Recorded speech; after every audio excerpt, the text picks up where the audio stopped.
For this selection, we join a small group of students traveling with Alan Watts through Japan.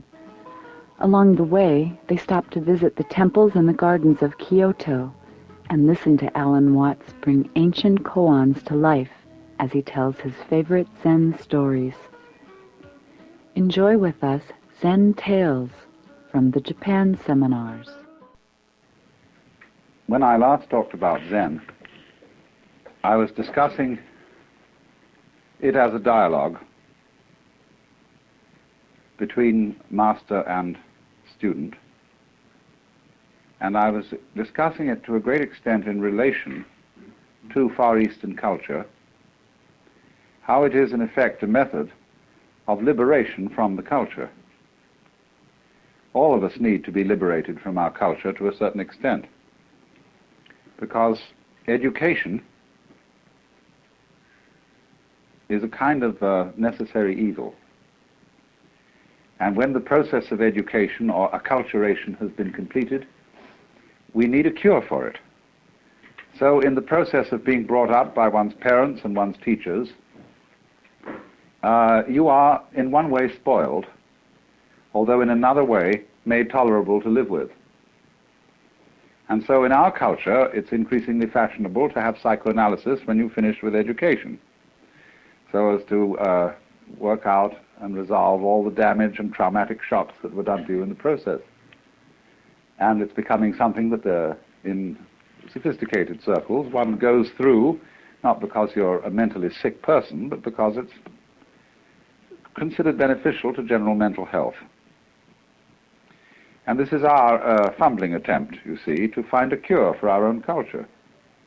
We need a cure, of course, because the thing that we lose in the course of being brought up is spontaneity. That's what's so delightful about a child, as well as so objectionable, that children are just plain spontaneous, and when they do it in a way that pleases us, we think they're delightful. And when they do it in a way that doesn't please us, we think they're horrid. And so we pretty much kill the spontaneity in them in order to get certainly that they won't be horrid and that they will be nice, but in a rather phony way. And this is such a disaster, isn't it? Because when we watch a child, say, dancing, and it's never learned to have, never had a single dancing lesson, and is really just dancing for fun, we say that's delightful. Then eventually the child notices that this is a way of getting attention and becomes self-conscious about dancing, and then we send it to dancing school, and it becomes stiff and wretched. And only after many, many years of practice does the child, as a dancer, now a young man or woman, recapture the spontaneity of childhood. It's got to go all that long way around to get back to the thing that it once had. And it's terribly difficult. So in the same way, with we might say the general attitude to life, that a child is taught to live as a child is taught to dance. It has to observe the rules. And in so doing, this thing arises that bugs us human beings beyond belief. That is self-consciousness. Self-consciousness is, in one sense, our pride as human beings. It's the great thing we have. We can not only be happy, but we can know we're happy. We can not only think, but we can think about thinking. And therein lies the whole possibility of reasoning. To think about thinking, to know about knowing, to be aware of what one does. Herein is the whole birth of a rational control of behavior, which you might say is the glory of civilization and the glory of man. At the same time, it's a perfect pest, because how do you know when to stop thinking about thinking? For instance, you think over a problem, you've got to make a decision. How long should you think about it? How much evidence should you collect before you take a step? You never know. Actually, what most of us do is we think about a given decision until it's a nuisance, and then or the time is too late to think about it anymore, then we do something. We never are sure that we decided the right thing, and one of the troubles about thinking about decisions is there are ever so many unpredictable variables that come into everything. And you may work out the most perfect business contract and everything is fine, but you didn't bargain for the banana skin that you were going to slip on your way to your partner's office or whatever it was. Such things couldn't be predicted in any amount of decision making. And the more we try to elaborate perfectly foolproof methods of arranging our lives, the more we find ourselves encumbered with impossible details. That's the fallacy of too much law. When we provide for everything in the law, suddenly find you can't move without filling out 300 forms, and without consulting all sorts of bureaucrats, without hiring a staff of lawyers and accountants and all kinds of things to be sure you don't make the wrong move. After a while, the game ceases to be worth the candle. I mean, life becomes so safe that it's not worth living at all. So this is one of the problems of being self-conscious. And all education, you see, is an instruction in self-consciousness. What do you learn in education? You learn fundamentally words. In other words, symbols about reality. And through words, we're able to talk about living. And so think about living, and so have knowledge about it. You see, no knowledge is academically respectable knowledge unless it's knowledge in terms of words or in terms of numbers. That is to say, in terms of a symbolic language about life. But you see, once you're in that position, once you know that you know, and you know you're alive, and you know you're going to die because you can predict, you feel you've lost your innocence. Something's gone wrong. This, in the Christian tradition, was the knowledge of good and evil. What it says in Hebrew is not exactly moral good and evil that was known as a result of eating the fruit of the tree, but what was advantageous and disadvantageous. It gave you the gift of being like God. That is to say, the gift of being able to control the course of events. And anybody who controls the course of events, you see, probably puts himself in the situation of the sorcerer's apprentice. The Lord looking down there and says, okay, you wanted to be God, man, you go ahead and try. You get in more and more of a mess. You know, you succeed amazingly. Just like the sorcerer's apprentice actually made that broom go and fetch water for him. But he couldn't stop it. And as we say today, you can't stop progress. So then the whole problem of self-consciousness is that you're always in a dither and a doubt. We call this anxiety. And a nostalgia develops among us for the age of innocence. Would it be nice not to have to make any decisions, to act entirely on whim? And if you got into trouble, well, that would be all right, because you wouldn't have been worrying about it. See, when a moth mistakes a candle for its sex call, which is what happens, that's why moths fly into candles, the moth makes a mistake, and powie, it goes out. That's that. Moth doesn't worry on the way to the candle whether it's going to get burned. And of course, the moths are sufficiently prolific so that one moth more or less lost in a candle doesn't matter. Hundreds of moths lost in candles don't matter. They just go on. And so you might imagine a human civilization where people make mistakes, and yes, they go off with a glorious bang instead of a whimper.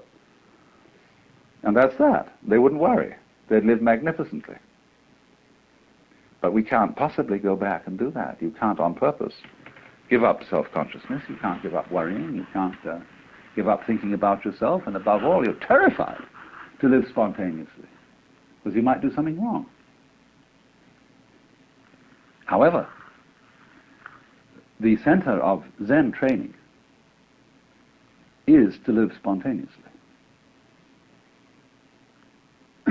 And this is why it's so fascinating to many Western people, especially Western intellectuals, who are overburdened with self-consciousness.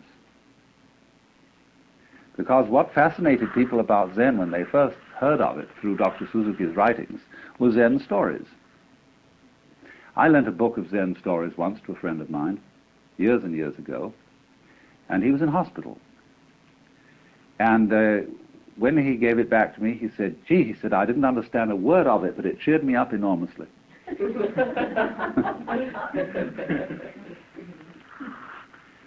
So Zen, the literature of Zen, especially the literature of Zen in its early days, in the Tang Dynasty in China, we'll say a literature that runs from approximately 700 AD to 1000 AD. This span of years is the golden age of Zen. And almost all the literature of the period in early Buddhist Chinese is anecdotes about the encounters of Zen masters with their students.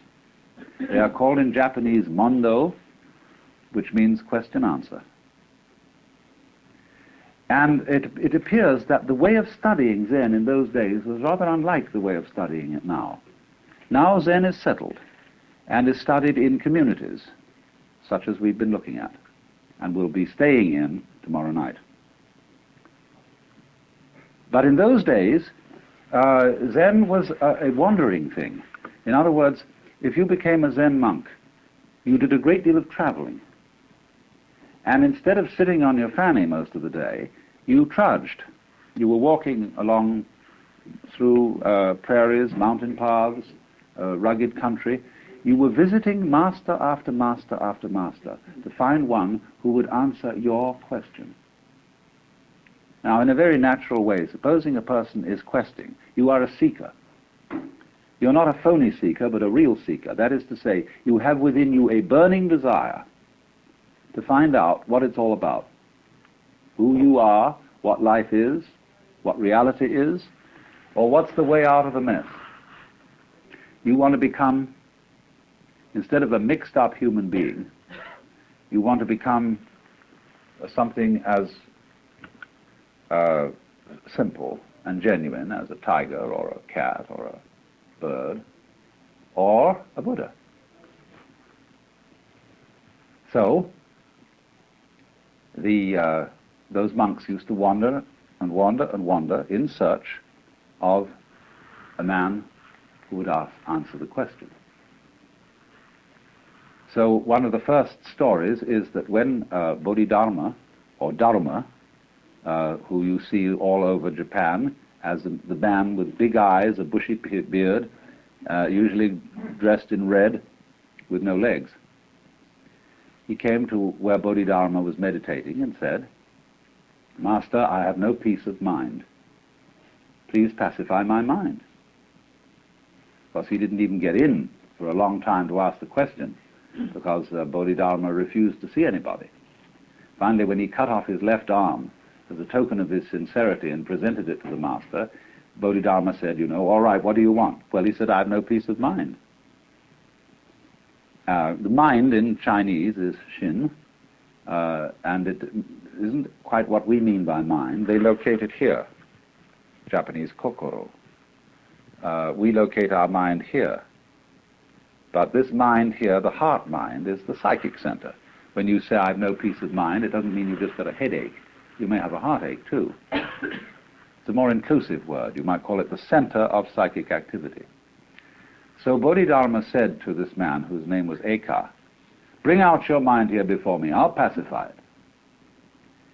And Eka said, "When I look for my mind, I can't find it." Bodhidharma said, "There, it's pacified." Now, somehow this answered Eka's question. And all Zen is stories like that. Now, one thing I must tell you about these stories. They are of the same nature as jokes. And that is to say, a joke is told with the object of making you laugh. Laughter is not an intellectual thing.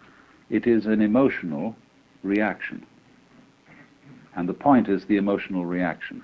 If, therefore, a joke is explained to you, you may laugh out of politeness, a throaty laugh, but you will not laugh spontaneously, a belly laugh. Now, the object of Zen stories is not to produce laughter, but to produce awakening, clarification, enlightenment, or what is called in Japanese, satori. Satori is like laughter, something that happens suddenly.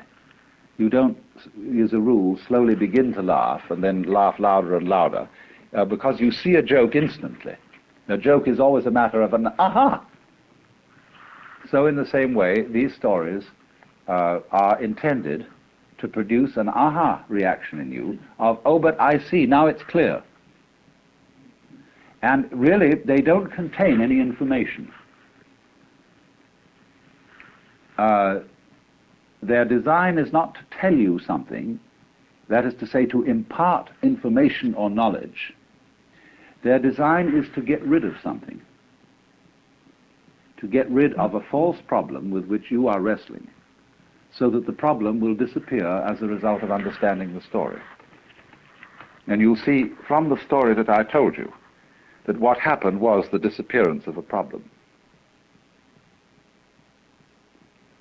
Because Eka, when he looked for his mind that was giving him so much trouble, couldn't find it. There was a master walking in the forest with a group of his disciples, and suddenly he picked up a tree branch and said to one of the monks, "What is it?" And the monk hesitated, didn't answer immediately, so the teacher hit him with it. So he turned to another monk and said, "What is it?" And the monk said, "Give it to me so that I can see." And the master tossed him the branch. He caught it and he hit the master with it. And so the master said, "Well, you got out of that dilemma."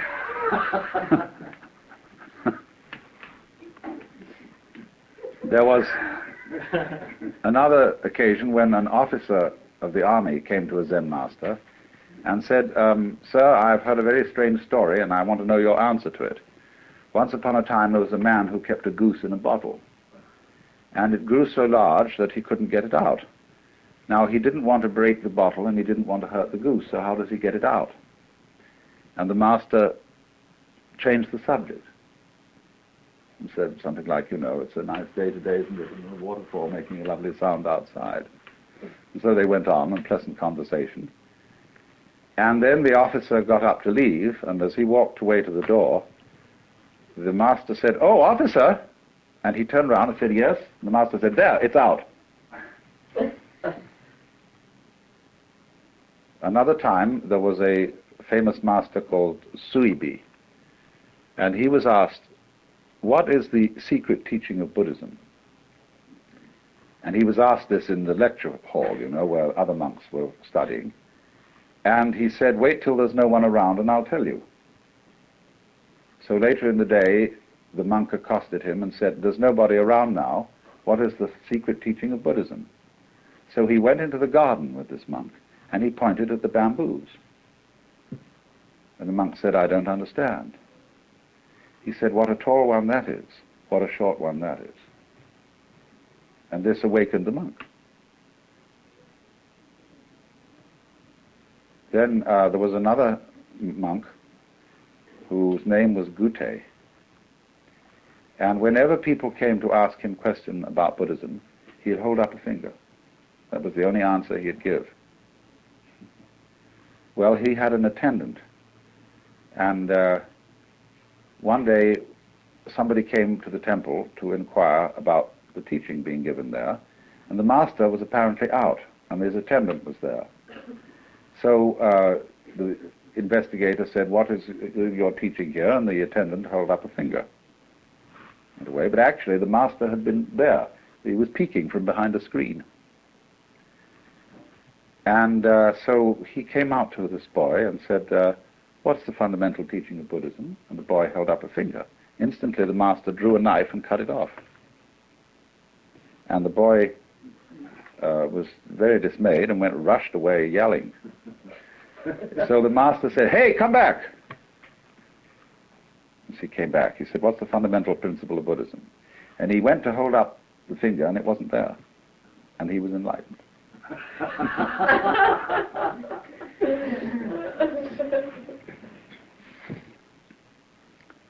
There is a Chinese god whose name is Ping, and this is the god of fire. And there was a monk who was traveling, and he came to a new master. He had been to someone else, and he said, well, who did you study with before you came to me? Or he said, I studied with so-and-so. He said, what did he teach you? Well, he said, when I asked about the fundamental meaning of Buddhism, he answered me, Ping comes for fire. Well, the master said, that was an excellent answer, but I bet you didn't understand it. Oh, yes, he said, I understood it, because Ping is the god of fire. And when, if Ping should ask for fire, that would be like me asking about Buddhism, because I'm really a Buddha already. The master shook his head. I said, I knew it. He said, you missed the point completely. Well, he said, well, how would you deal with it? The master said, you asked me. So the monk said, what is the fundamental principle of Buddhism? And the master said, Ping comes for fire. And the monk got the point. Well, you know, you can go on with these stories indefinitely. And, but you'll notice certain dynamics in them. They require, as a rule, a solution to a dilemma. Or they do something that creates what we would call a state of blockage. When you're posed with something completely unusual, and you don't know how to react to it in a normal, automatic way. You see, if somebody says to you in the street, good morning, you say good morning, and you're not being spontaneous, you're being nearly automatic.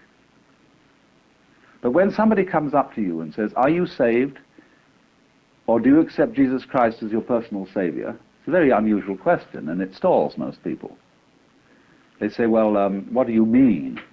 Or something funny like that, you know, or they feel embarrassed by religious questions. And, or somebody might say to you, why have you got such long toenails? When you're wearing a shoe and nobody can see it, you see. Anything that absolutely disrupts the normal flow of interchange. Well, then you're nonplussed. And the object of Zen is never to be nonplussed. That's, you see, to be nonplussed is the real meaning of the Buddhist doctrine of what's called bonno in Japanese, which means entanglements or defilements, or attachments, we might call them. Worldly attachments. It is not a worldly attachment in Buddhist philosophy to enjoy dinner. That is natural, you see. It is not a worldly attachment to need to sleep. That is perfectly natural. But it is worldly attachment to be sticky. That's to say, to be like a wheel that sticks on the axle and squeaks. So we are sticky when we are in a certain way self-conscious. We are, as we would say, all balled up or all clutched up. And we've lost our original spontaneity. And we are not, as it were, flowing with the stream of the Tao, the course of nature, or whatever you want to call it. So then all these questions put you in a dilemma. And the point is to see if you can get out of the dilemma without a moment's hesitation. That doesn't mean doing it quickly, necessarily, because if you're in a hurry to give a quick answer, that itself is a form of blockage. You should all read in this connection a translation in Suzuki's book, Zen and Japanese Culture, of a letter written by Takuan, who invented pickled radishes. I told you about, you know. Those yellow daikons are called Takuan after this man. And he wrote a letter on the art of swordsmanship, where he explains the necessity of spontaneity in fencing is that if you have to stop to think about how you're going to respond to a certain kind of attack, it's too late. You'll be dead. You must respond in the same way as when you clap your hands, the sound comes out without a moment's hesitation. Or when you strike steel on flint, there is no waiting before the spark comes out. But he adds, if you try to be quick, this will itself be a block.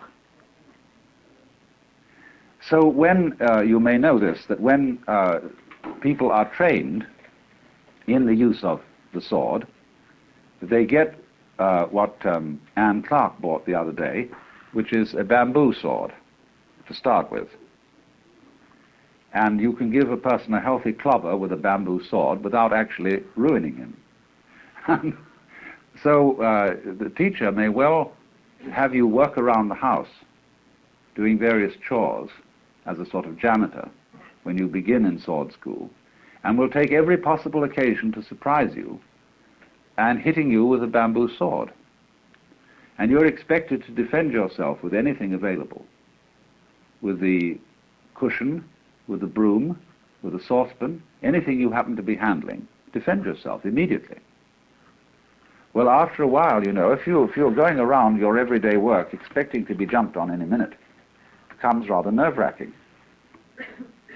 Especially if you're thinking all the time about where's it going to come from next.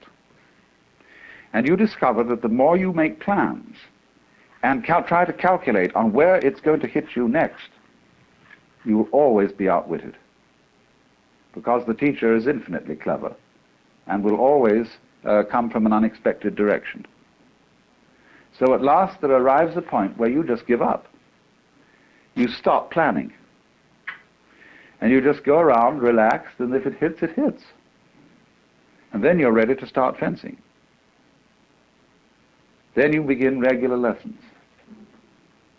Because you have given up protecting yourself. And therefore you've learnt real defense. Because you can't protect yourself by calculation, by one-pointed thinking of one thing at a time, against an enemy who may attack from an infinite number of directions. Another story told about this is the story of the woodcutter and the animal whose name was Satori. There was once a woodcutter working in a clearing in a forest when he saw a strange animal peeking at him from behind a bush. And thinking to have this animal for dinner, he rushed at it with his axe. And the animal laughed from the opposite side of the clearing. Because this animal had the power to read thoughts. And therefore, wherever the woodsman intended to go, the animal read his thought first. And so the animal began to talk and mocked him and said, you think you're going to do, I'm going to be this place next, because the woodsman naturally thought, when I see him next, instead of going to where he is, I'll go to the opposite side of the clearing. And so this went on until the woodsman got absolutely furious, and he returned to chopping the wood. And the animal laughed and said, so you've given up. And just at that moment, as he whanged the axe against a tree, the head flew off and struck the animal dead. That's the way you have to attain Zen. So you see what happened here. The boy who studies swordsmanship is put in this impossible situation where he can't do anything right. Everything he does is wrong. And therefore, after finding this out, that nothing will do because it's all self-conscious, he gives up. Then he can be spontaneous. But you see what is provided is the training, why the training of Zen people is disciplined, is that we're going, first of all, to be spontaneous within limits. See, out in society, you can't do that. Because people will be just bugged by you if you say exactly what you feel and always act the truth. You won't be liked. And you may indeed do very dangerous things. But the Sodo, or the Zen training school, is set up so that it's a walled-in situation where one is allowed to be spontaneous within certain limits. And the crucial moment is what is called the Sanzen interview. which is a restricted interview. It's very formal. But in the climax of that interview, no holds are barred. It is a personal interchange where fundamental honesty is the crux of the whole thing. Now, you see, as I explained last time, that is a very buggy situation, because the more you wonder whether you're going to be fundamentally honest, the more you get cold feet. Listen, supposing you were allowed an interview with God and allowed to ask one question, what would you ask? And really think it over, you know. If you go into this and think, what would I ask? You know, it's got to be really important. It's got to be the fundamental question for you. What is it that you basically want to know? And you start thinking about that and thinking about that. And the more you think about it, the more you don't know what you would ask. So you think, well, that's a silly question, isn't it? I know what he would say to that. And you think about another one and think, that's a curious, interesting question. I don't suppose anybody knows the answer to it. But after all, it's only just idle curiosity. I don't think I'll ask that one. Then you think of another question and think about that for a while, and then you realize it's a question that doesn't mean anything. That would be a waste of breath and of a great opportunity. And you go through it and through it and through it until you think about all the questions you might ask. It's the same, very much so, if you visit a great master. You know, you might get an interview with a Zen master while you're here, and with the advantage of an interpreter present. What are you going to ask him? You've got just this one chance. What do you want to know? I remember a friend of mine who went to Yamazaki Roshi, who used to be at Shikokuji. He said when he got in there, he said, you know, I feel so silly. He said, I haven't got any questions to ask you. I just feel like laughing. And Yamazaki said, good, let's laugh. He broke into a great bellow. And, you know, there it is.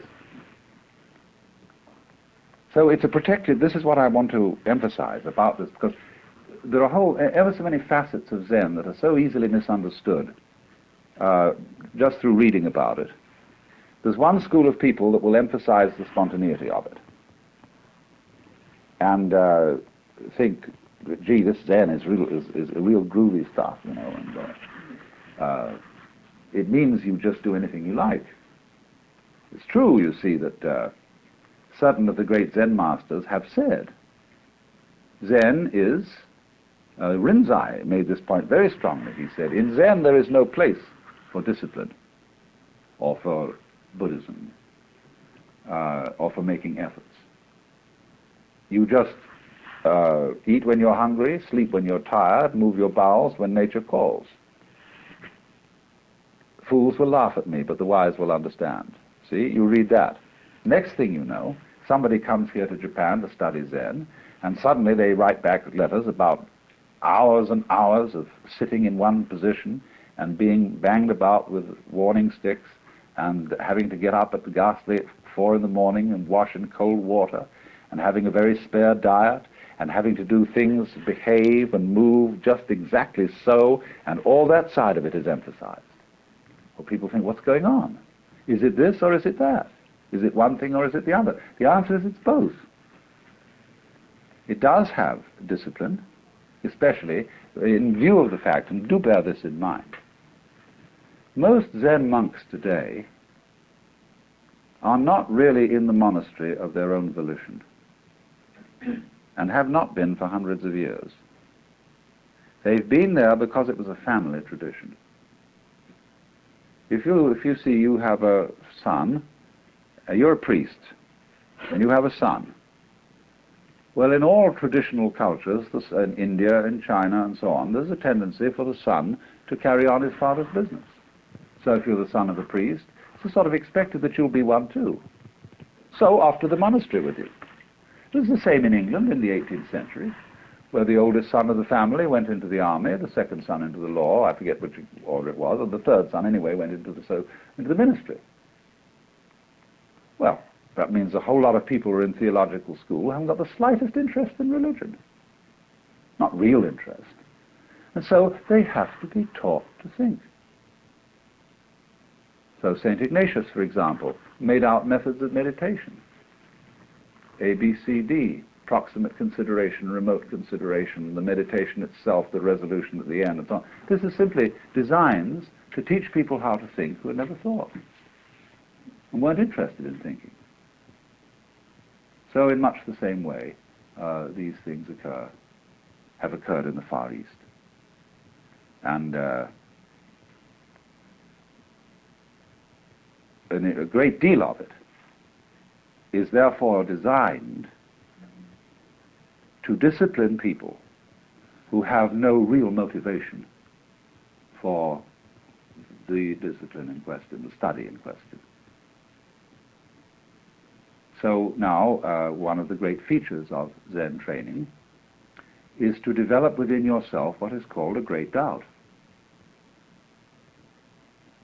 And the koan system is used to develop a great doubt. Here you are, you know, you're asked to hear the sound of one hand.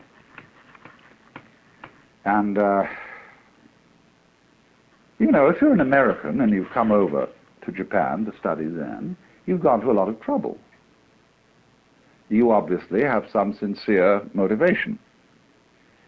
And you just can't get the answer to that one hand thing. And it becomes more and more a matter of life and death because it seems terribly important to find this out. So you have a great doubt. That is to say, you have an urgent spirit of inquiry. And with you can't get it, and you can't get it, and you can't get it, the teacher keeps saying, now, come on, let's go. Let's be ready to give your life for this thing. But you see, if you go into a Zen monastery, and you don't have that spirit of inquiry that led you across the ocean at a great deal of expense, you're just someone who was brought up, one of the boys in the neighborhood, and he went into the monastery. Well, the teacher says the trouble with you is you don't have a great doubt. Of course he doesn't have a great doubt. He's not interested. So he learns to cultivate a great doubt. See, it's like trying to, if I may put it in Western or Christian terminology, you don't love God. You've never seen him. You don't know anything about God. Why the devil would you love God? Somebody comes along and says, you've got to love God, you know. It's terribly important. It's the first commandment. Oh, gee, I've got to love God. So what do? We sit down and say, dear God, I love you, dear God, I love you, dear God, I love you, dear God, I love you. Come on, I've got to get this feeling going. Get that going. And then the preacher can tell all sorts of stories, you see, and move you, terrify you with the fear of hell if you don't love God. Or he can say how beautiful Jesus was. That was the revelation of God. Now you ought to love that. You know, you ought to love your mother. Probably hate her guts. So you see, you get this thing. Work on that great doubt. Well, you see, the trouble is you can't get a great doubt to order. You can't tell anybody anything to order. If you could, do you know what would happen? Supposing you go to music school. What are they trying to do in music school? They're trying to find methods for teaching creative musicianship. Whether you're a player or whether you're a composer or whatever. They want to find out how they can make every student a genius. Actually, all schools are run for the advantage of the staff. And you know, it's a job. You've got to put people through there. It's a way of keeping them off the labor market. But if you're a very sincere teacher, you want to find out how to impart that subtle thing to the students. So there are books galore on methods, special methods for getting that creative ability across. Professor so-and-so's method, Dr. so-and-so's method, etc., playing the piano and so on. Make it easy, but make him a genius. Now, if such a method existed, do you know what would happen? These geniuses would all be boring, because we would know how they do it. And the whole fascination of an art and of a great performance is you don't know how it's done. There must be something about it that is fundamentally astonishing. You could say, again, putting it into Western terms, if God could explain how he created the universe, he wouldn't be God. And you know how in the book of Genesis, it's told so straightforwardly that when the Lord first of all creates the things, and then looks at them afterwards and sees that they're good. And you know, I love the passage where suddenly he creates great whales. You know, suddenly great whales, whoops, like that. And he looks at these things and says, my, that's great, do it again. And so in this way, there's a Zen poem which says, you may want to ask where the flowers come from, but even the god of spring doesn't know. And another says, planting flowers to which the butterflies come, Bodhidharma says, I don't know. So there is this curious thing in all what I would call vital knowledge, living knowledge, that it's always a mystery to itself. Life is a mystery to itself. For the same reason, you see, there's a Zen poem which says, it is like a sword that cuts but does not cut itself, like an eye that sees but does not see itself. So in this way, what there is fundamentally, basic reality, knows itself and doesn't know itself. If it did know itself thoroughly, it would stop.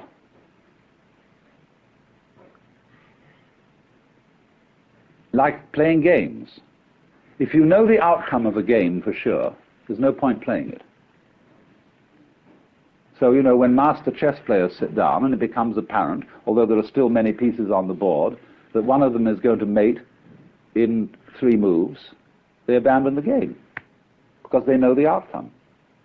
If you knew the future perfectly, if you knew everything you're going to do right up to the day of your death, you'd say, let's check out on this game. Let's commit suicide and start another life. Because there's no point living through what is known completely. Of course, you can't very well live through what is unknown completely. There must be some light. But total light, so there's no prescription, and no infallible technique for teaching anybody music, although there are music schools. And there is likewise no infallible technique for teaching anybody Zen, although indeed there are Zen schools. And sometimes the teacher, who is many years' experience, begins to get disillusioned. What's the point of all these schools? What's the point of teaching music? You can't teach music. You could only pass it on from one person to another by osmosis. Sure, there's a technique. You can learn how to read. You can learn how to put your fingers on the banjo or something. But the real thing, what to do with that technique, what to say with it, you can't teach that.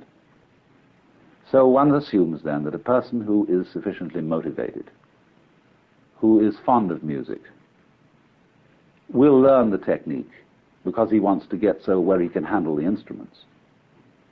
And you suppose likewise that a person who is really interested in self-knowledge, after all, Zen is only a certain way of self-knowledge, will master certain techniques because he's interested. But you see, all schools and all systems begin to make techniques an end in themselves because technique is the only thing you can teach. You can't teach the thing. Now, you see, we get scared when we think of that. We say, do you mean to say I might be that person who gets hung up in this, and all I'm going to get out of this school is technique? Somehow I might be that dumb bunny who just doesn't get the thing? That's an awful thought, isn't it? Because that's drilled into us from childhood. For example, it comes out in toilet training. I remember all the medical and nursing authorities, when I was a small boy, had tremendous constipation phobia. And they believed that you could suffer from poisoning, from retaining things too long. And so they were always, always agitating, questioning every day as to whether you had been. So you built up, conversely, a terror that you might not be able to. And this, in its turn, built up tensions that were actually constipating. And so everybody was constantly being filled with cascara sagrada, California syrup of figs, castor oil, bombshells of every description, which upset the natural functioning. So, in the same way, you might think, I'm going to practice meditations or something and study Zen, but will I be the poor fool who never gets the point?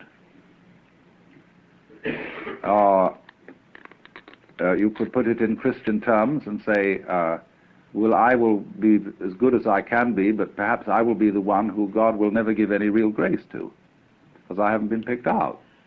And will I get this grace? There's no way, you see, that you can wangle grace. You can't compel the Lord to give it. In the same way, you can't compel satori to happen. So you think, maybe it won't happen to me. So that's possible, you see. So what do you do about that? Well, the teachers have all sorts of things to say about what to do about it. They say, well, now look, just forget about it. It doesn't matter if you don't get it. Not getting it is getting it, you see. They use this paradox all the time. Not to have it, really to accept that you don't have it. That's getting it. That's the real point, see? But that's a gimmick. See, I'm going to try as hard as I can not to try to get it. See? But you're really playing a game, see? You know that this is I've at last got the infallible method. There must be an infallible method, because if there isn't a method, we are lost, we are up the creek. Why?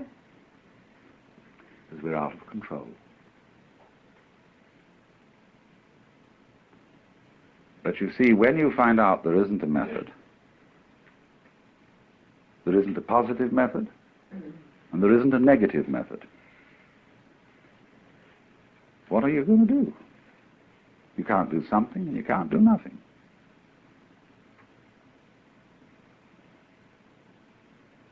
You can't let go of the thing, because after all you got curious about it. And this is what's called having swallowed a ball of hot iron. You can't gulp it down and you can't spit it out.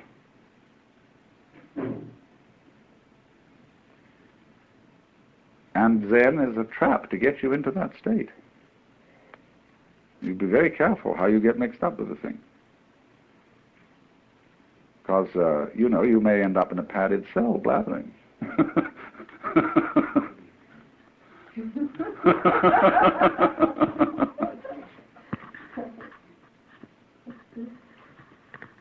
But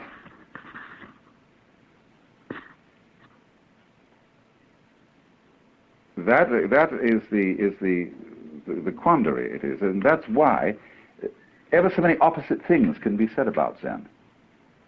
That's why on the one hand it can be said rightly that it's a strong discipline. Why on the other hand it can be said rightly that it's not a discipline at all. And it isn't that it's just a mixture of things. Zen isn't sort of partly a discipline and partly spontaneity. Whatever is said about it can be said of all of it. And therefore it seems to be paradoxical.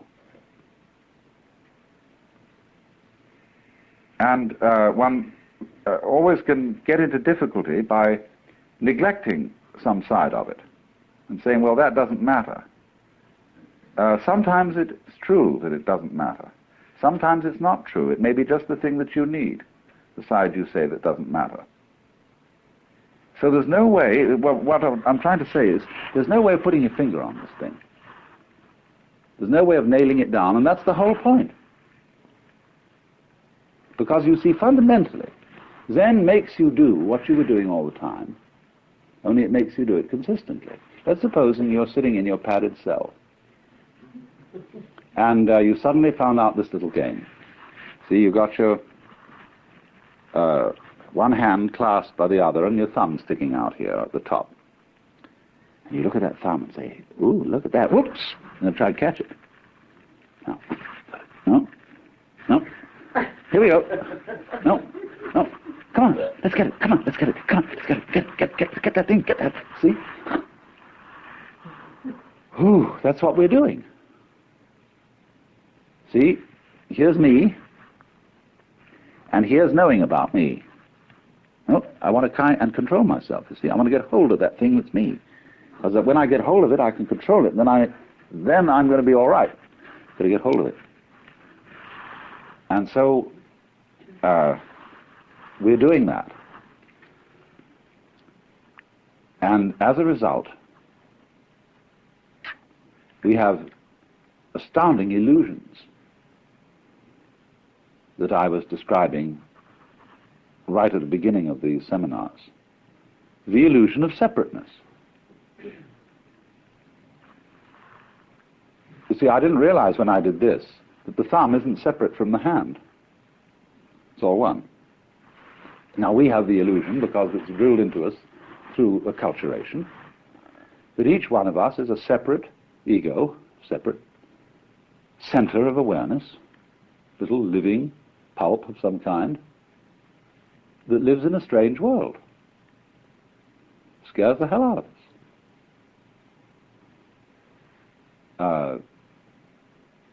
What makes you think this, you see? How did you ever be surrounded by this world in which you're a stranger? See, it's really obvious that that isn't so, only it's not obvious to most people. It's really obvious that you, the real you, deep in, is this thing that is reality.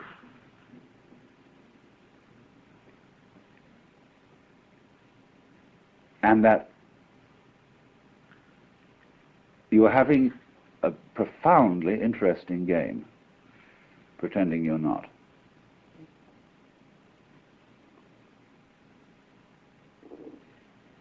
And you're going through all kinds of amazing mazes to play this game. And mostly running in terror from your own shadow, jumping at the sound of your own heart beating, having goose pimples rise on your back at the sound of your own footsteps. Wow.